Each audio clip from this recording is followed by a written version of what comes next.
সবাইকে প্রণাম, নমস্কার। সাপ্তাহিক কথামৃত পাঠের আয়োজনে সবাইকে স্বাগত জানাচ্ছি। আমরা অনেক সময় বলি,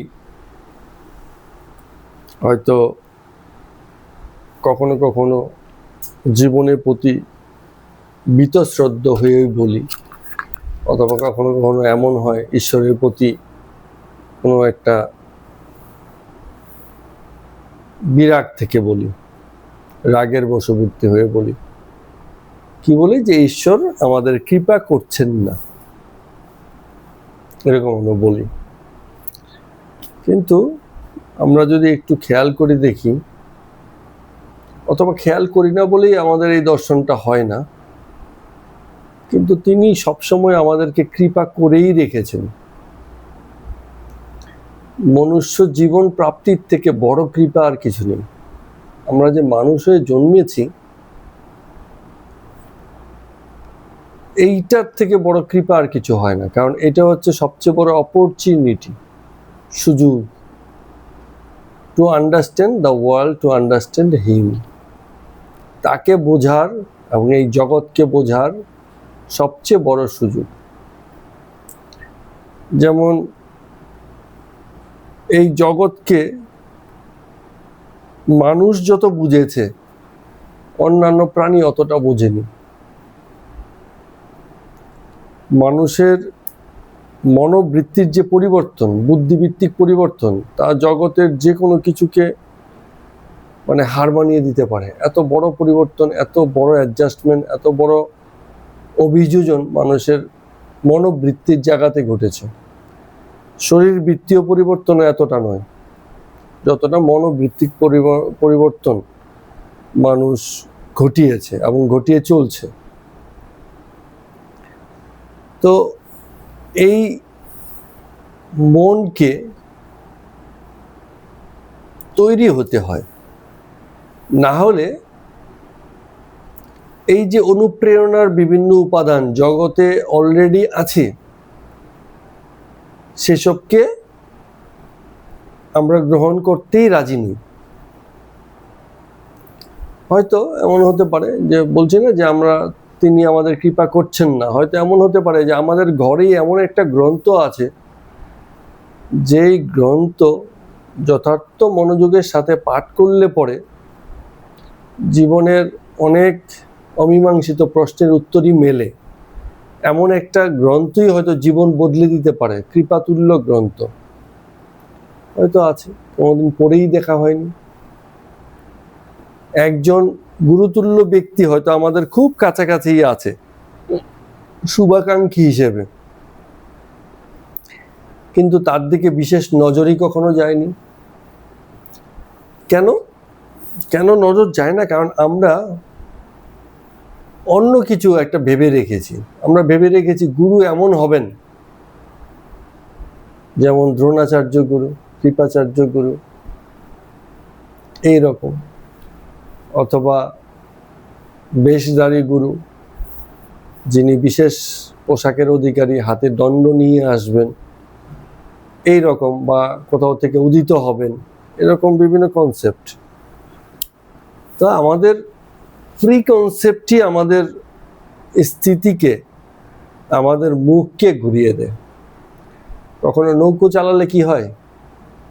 নৌকোর মুখটাকে ঠিক রাখতে হয়। নৌকো পিছন থেকে চালায় না? নৌকো চালানো দেখেছো? নৌকোটার পেছন দিক থেকে নৌকোটাকে চালায়। তো ছোট নৌকো, ডিঙি নৌকো, জলের উপর যেটা চালায়, মোটর চালিত নয়, হাতে চালিত, বইটা দিয়ে নৌকো চালানো হচ্ছে। তো কোনটাকে দেখতে হয় যে আমার পেছনটা ঠিক মতো চলছে কিনা? বিষয়টা তা না, দেখতে হয় মাথাটা ঠিকঠাক যাচ্ছে কিনা।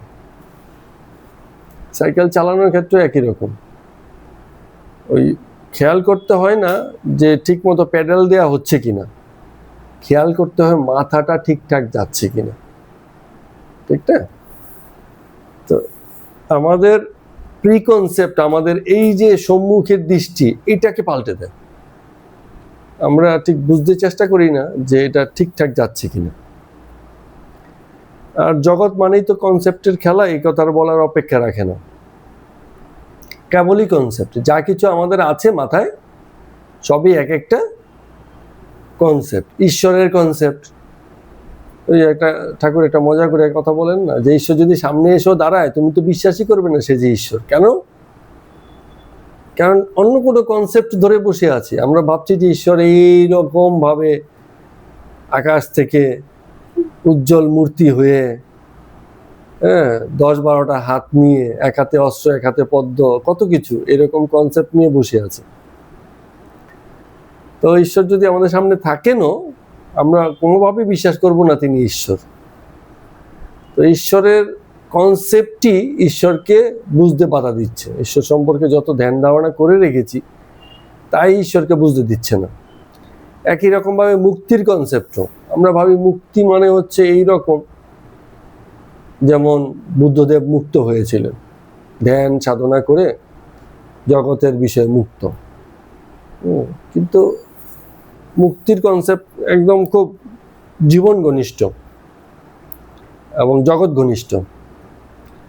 মুক্তি মানে হচ্ছে যা বাধা মনে হয় তার থেকে মুক্তি।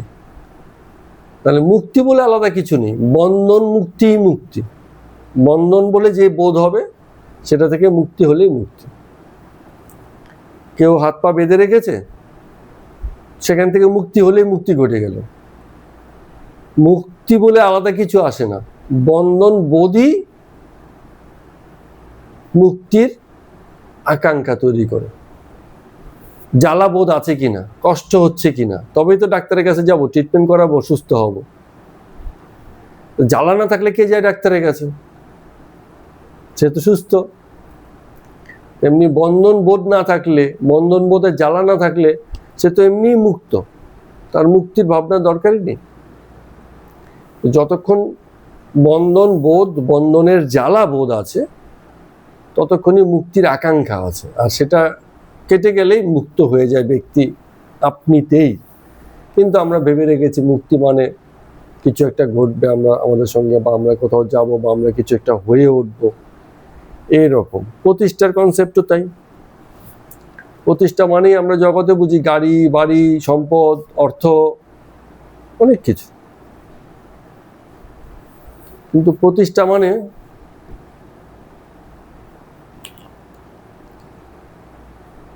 কি? প্রতিষ্ঠা মানে স্থিরতা, যেখানে আর কিছু বিশেষ চাওয়ার নেই, তবেই প্রতিষ্ঠা। যতক্ষণ পর্যন্ত চাহিদা আছে প্রতিষ্ঠা তো ঘটেই না। এটা চাই, ওটা তো করতে হবে, ওটা দরকার, ওটা ছাড়া হবে না, এই এত কিছু চাহিদা যতক্ষণ আছে ততক্ষণ পর্যন্ত মানে প্রতিষ্ঠা ঘটলো না। প্রতিষ্ঠা মানে স্থিরতা। একটা গাছ একটা জমিতে প্রতিষ্ঠিত হয়ে যায়, এবারে বাড়বে, বড় হবে, ফুল দেবে, ফল দেবে, সেই একই জায়গাতেই। তার তো প্রতিষ্ঠার জন্য আরেক জায়গায় যাওয়ার দরকার পড়ে না, সে ওই জায়গাতে থিতু হয়ে গেছে। তো ব্যক্তি যখন থিতু হয়ে যায় জীবনে, যে আমার এটা দরকার ছিল, আচ্ছা এটা ঘটে গেছে, এটা ঘটে গেছে, এটা ঘটেছে, তো আমি এখন থিতু হয়ে গেছি, তো ব্যক্তি প্রতিষ্ঠিত। তার আর বিশেষ কিছু চাইবার নেই, ব্যক্তি প্রতিষ্ঠিত। তৃপ্ত, তাই প্রতিষ্ঠা। তৃপ্তি, খেতে খেতে খেতে খেতে আর খেতে চাই না, আর হলে হবে না, তার মানে ওই তৃপ্তিটা সেই মুহূর্তের প্রতিষ্ঠা।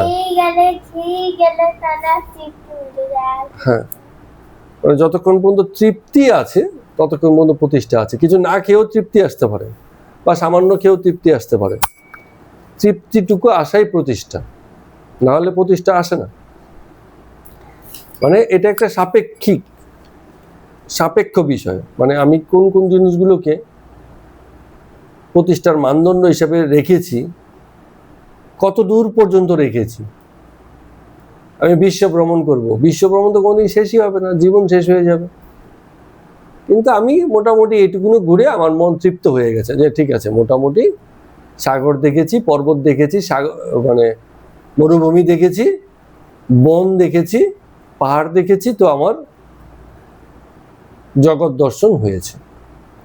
ঠিক আছে, যে কখনো সাগর দেখেনি তার মনে মনে একটা থাকবে না যে আমি যদি একটু সাগর দেখতে পারতাম, তাহলে সে প্রতিষ্ঠিত হলো না, স্থিত হলো না, ওই আকাঙ্ক্ষাটুকু রয়ে গেছে, ওটুকু পূরণ হলো, স্থিত হয়ে গেল যে আমি পাহাড়, নদী, তারপরে জলাভূমি, বন, আরো কত কিছু দেখে নিয়েছি, এখন আমি সাগরটাও দেখে নিয়েছি, তো আমি থিতু হয়ে গেছি। এখন এর জন্য সারা বিশ্ব ঘুরে বেড়ানোর দরকার পড়বে না, থিতু হওয়াটাই প্রতিষ্ঠা, যে আমার মোটামুটি হয়ে গেছে।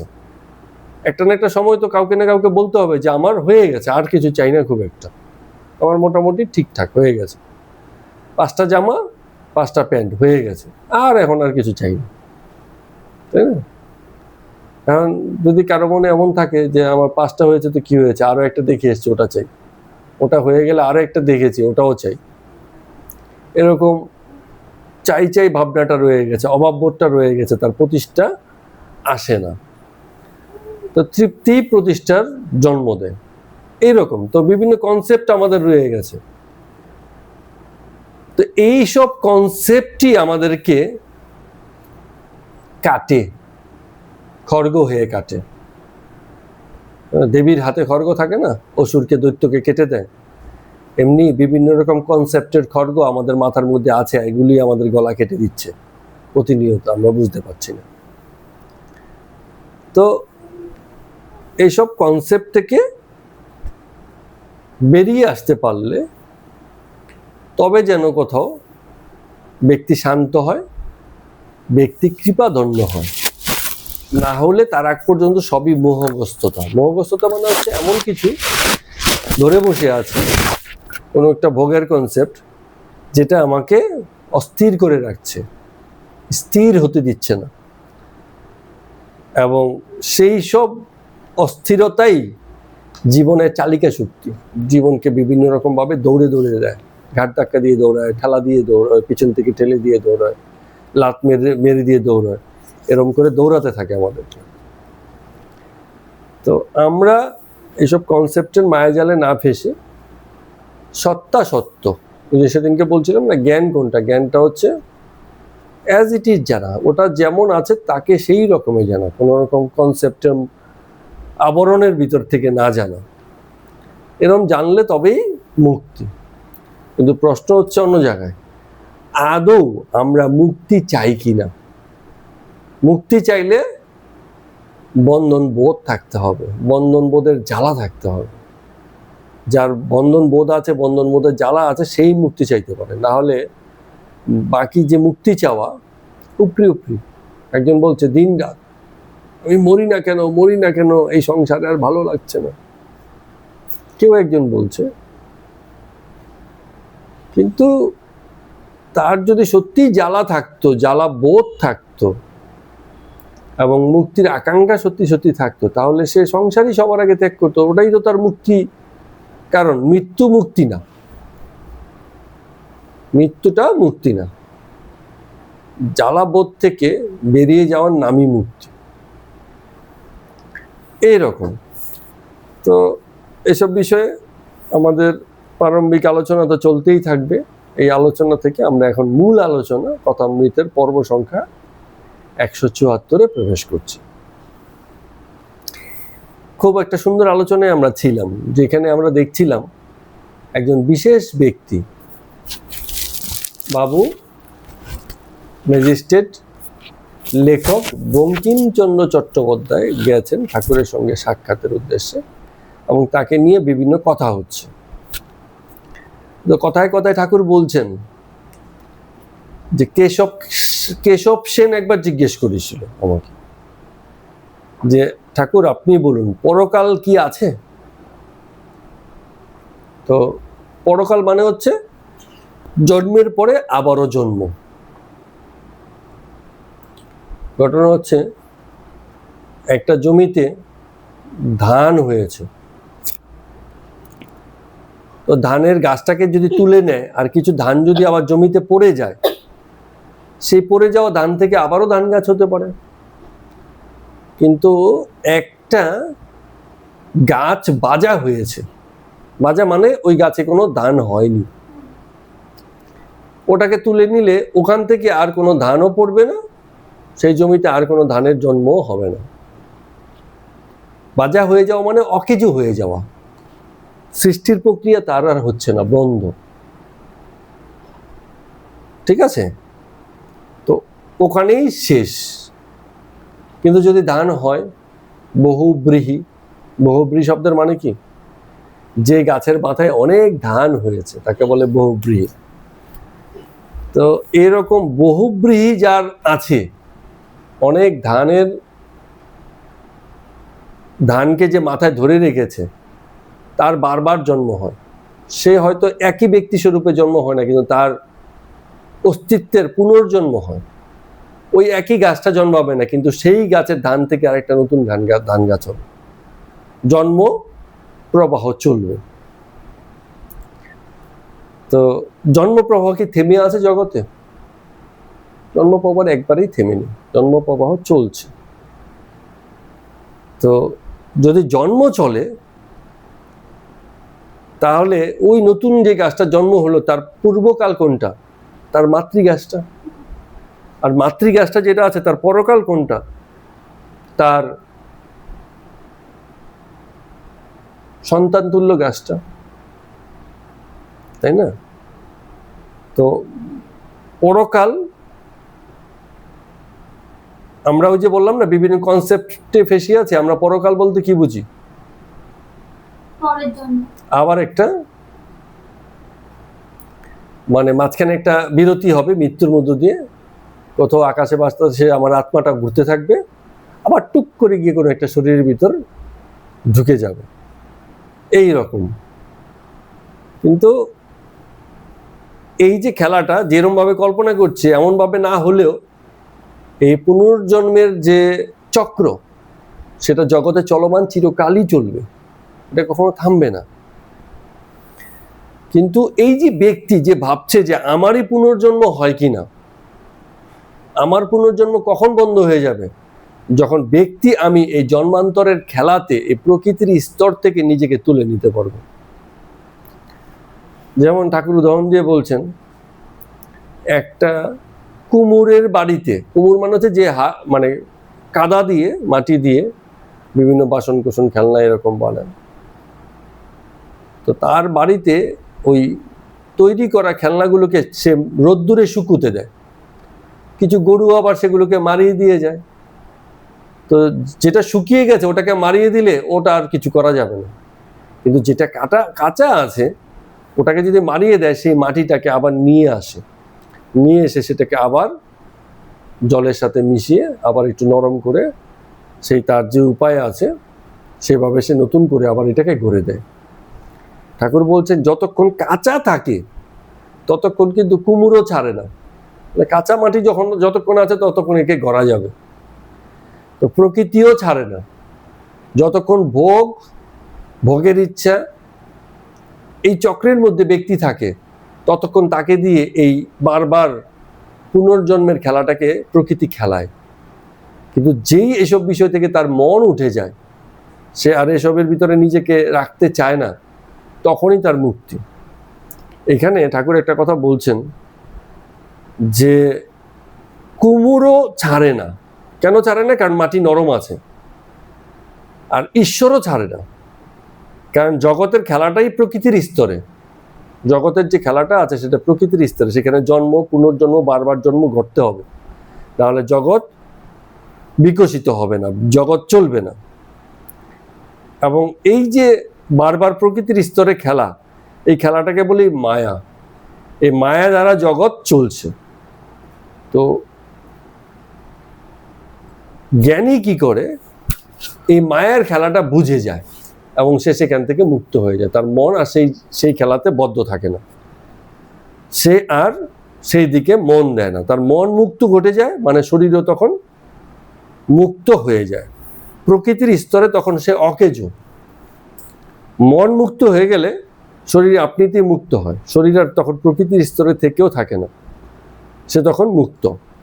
এবং এমন ব্যক্তিরই পুনর্জন্ম বন্ধ হয়ে যায়, পরকাল বলে আর কিছু থাকে না। আর যতক্ষণ পর্যন্ত কাঁচা থাকবে, মায়ায় ফেসে থাকবে, ততক্ষণ পর্যন্ত পুনর্জন্মের বা পরকালের এই চক্রের মধ্যেই সে থাকবে। সে একই ব্যক্তি না, তার অনুরূপের নতুন নতুন প্রকাশ। কিন্তু ঠাকুর বলছেন কাউকে কাউকে আবার মুক্ত করেও তিনি সংসারে রেখে দেন। কাদেরকে রেখে দেন? লোক শিক্ষার জন্য, জগৎকে শিক্ষার জন্য কাউকে কাউকে রেখে দেন। তো বঙ্কিমচন্দ্র চট্টোপাধ্যায় বলছেন যে আচ্ছা আপনি কি বলেন, মানুষের কর্তব্য কি? বঙ্কিমচন্দ্র চট্টোপাধ্যায় হাসতে হাসতে বলছেন যে আজ্ঞে তা যদি বলেন তাহলে আহার, নিদ্রা ও মৈথুন এই তিনই মানুষের কর্তব্য। আহার মানে হচ্ছে খাওয়া, নিদ্রা মানে ঘুমানো, মৈথুন মানে হচ্ছে প্রজনন। এই তিনের সমন্বয়ই মানুষের জীবন। রামকৃষ্ণদেব ঠাকুর বিরক্ত হয়ে উঠেছেন, বলে তুমি তো বড় ছেঁচড়া। হে, ছেঁচড়া মানে হচ্ছে অনেক সময় বলি না, মানে পাতি যাকে বলে। তুমি যা রাত দিন করো তাই তোমার মুখ দিয়ে বেরোচ্ছে, তো তোমায় আর দোষ দিয়ে লাভ কি? লোকে যা খায় তারই তো ঢেকুর তুলবে। এই কথাটা বাস্তবতা বোধ থেকে বলছেন। মুলু খেলে মুলুরই ঢেকুর উঠবে, ডাব খেলে ডাবের ঢেকুর ওঠে। মানে আমরা অলরেডি যা খেয়ে বসে আছি, শুরুতেই বলছিলাম কনসেপ্ট, বিভিন্ন রকম কনসেপ্ট খেয়ে বসে আছি। জগৎকে যেই রূপে দেখছি ভাবছি জগৎ তাই। আহার, নিদ্রা আর মৈথুন এই তিনেই জগৎ। জগতের সর্বত্রই এইসবের প্র্যাকটিস দেখছি, চর্চা দেখছি। তো আমরা ভাবছি মানুষের জীবন বুঝি তাই। আহার, নিদ্রা, মৈথুন এই তিনের সমন্বয়ে মানুষের জীবন হবে। তো ঠাকুর এটা বিরোধিতা করছেন, বলছেন কামিনী কাঞ্চনের ভেতরে রাত দিন রয়েছে, তাই ওই সব কথাই মুখ দিয়ে বেরোচ্ছে। কেবল বিষয় চিন্তা করলে ঈশ্বরীয় কথা কি আর বেরোয় মুখ দিয়ে? ঈশ্বর চিন্তা করলে ব্যক্তি সরল হয়, তার মুখ দিয়ে তখন ঈশ্বরের কথা বেরোয় এবং লোকে সেটা শোনে। আর বিষয় চিন্তা করলে তার মুখ দিয়ে বিষয় চিন্তাই বেরোবে, লোকে তাই শুনবে, কিন্তু সেসব তো প্রত্যেকের মধ্যেই কাজ করে। তো বঙ্কিমচন্দ্রকে দিকে তাকিয়ে তিনি বলছেন যে শুধু পাণ্ডিত্যে কি হবে যদি ঈশ্বর চিন্তা না থাকে?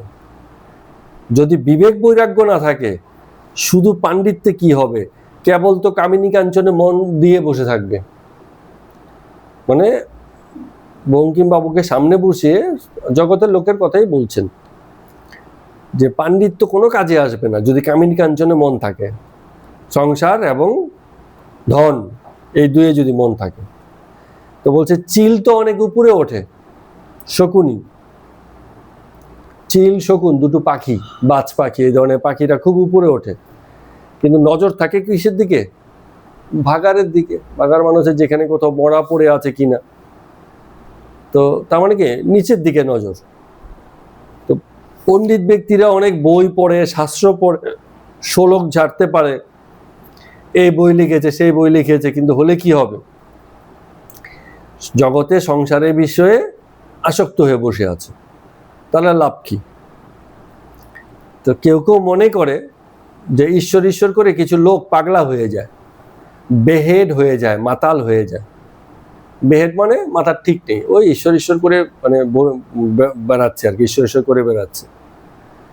কিন্তু মানে যে অন্যকে পাগল বলছে, ঈশ্বর ভাবনায় যে মাতোয়ারা, তাকে বলছে পাগল, সে নিজেকে নিজে ভাবে যে আমি খুব শেয়ানা। কেন শেয়ানা? কারণ জগতের যত রকম সুখ সব আমি ভোগ করছি, টাকা, মান, ইন্দ্রিয় সুখ সব আমার।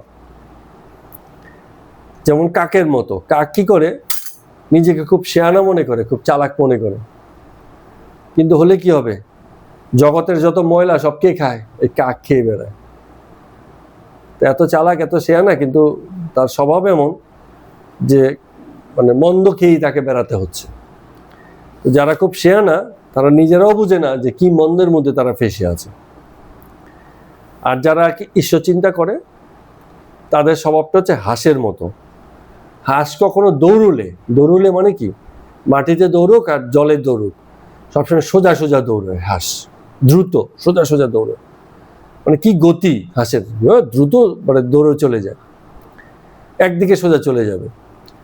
তো আমাদের মধ্যে থেকে যারা শুদ্ধ ভক্ত আছে তাদেরও কেবল একটাই গতি, একদিকেই মুখ করে দৌড়ায় তারা, ঈশ্বরমুখী, ঈশ্বর বিমুখী না।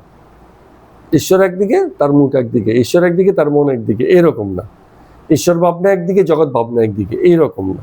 শুধু ঈশ্বর ভাবনা নিয়েই থাকতে পছন্দ করে সেই ব্যক্তি আর কিছু চায় না।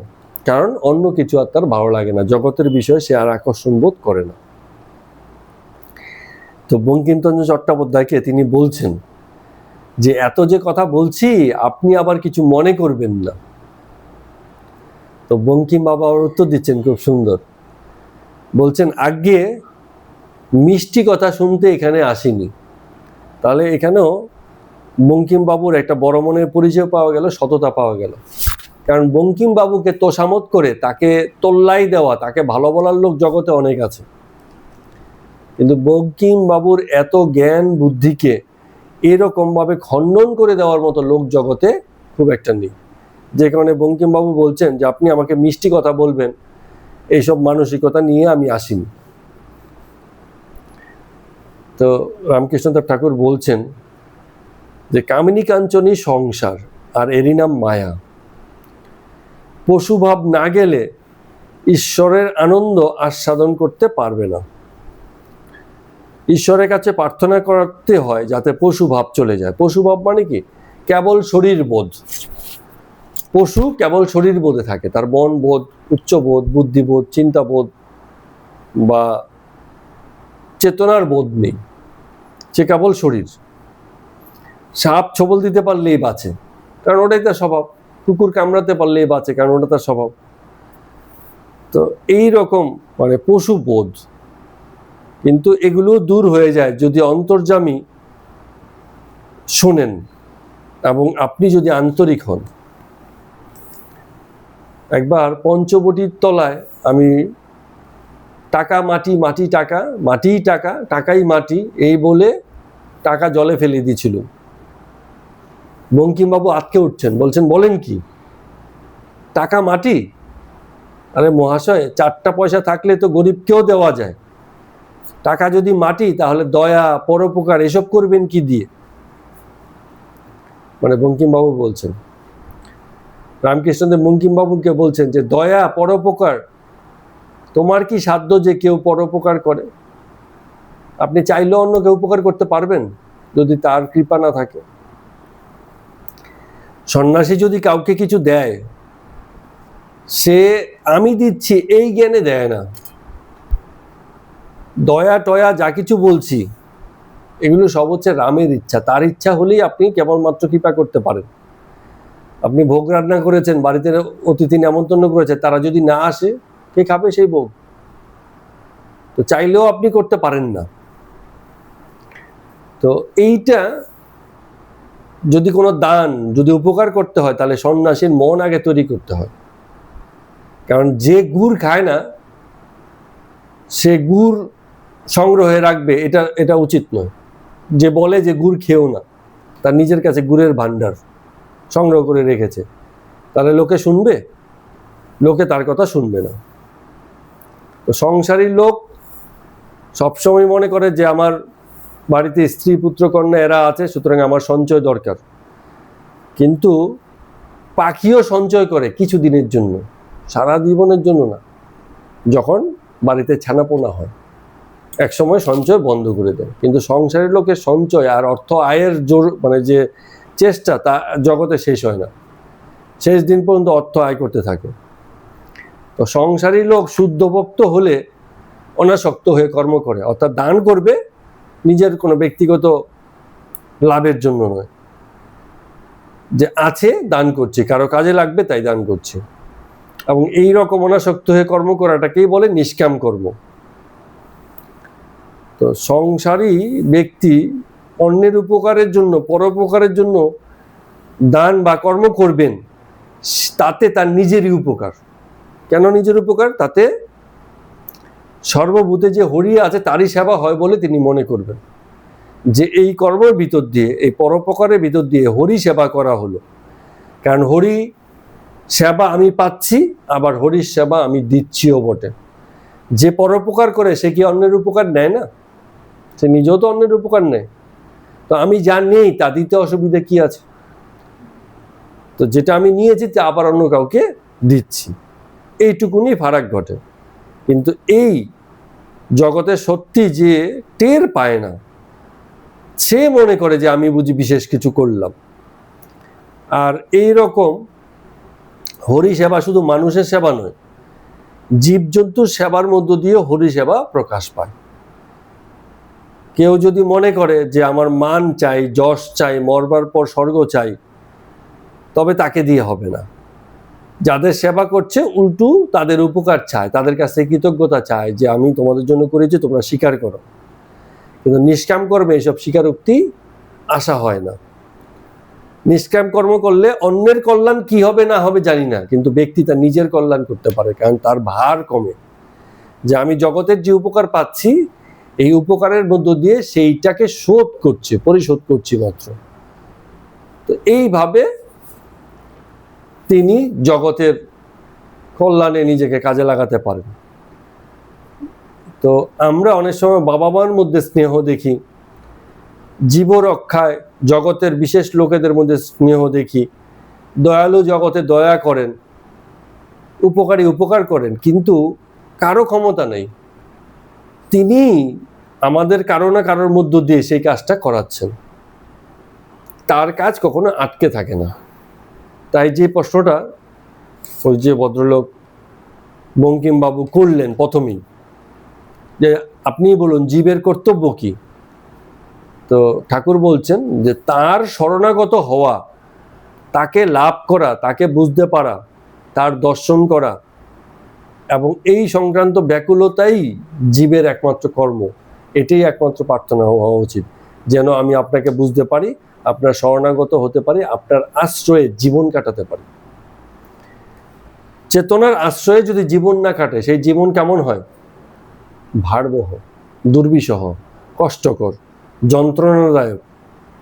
আর চেতনার মধ্য দিয়ে যদি জীবন চলে, সেই জীবন হয় আনন্দদায়ক, মুক্ত এবং নিত্যানন্দে ভরপুর। এই আনন্দ কখনো শেষ হয় না। এইভাবে ঠাকুর বঙ্কিমচন্দ্র চট্টোপাধ্যায়কে কোনো একটা বিশেষ বিষয় ইঙ্গিত করে, কোনো একটা গল্প বলে কখনো কখনো বোঝানোর চেষ্টা করছেন। তো আমরা আজকে এ পর্যন্তই রাখবো। আজকের মতো কথামৃত পাঠ এখানেই শেষ করছি। সবাইকে প্রণাম এবং নমস্কার।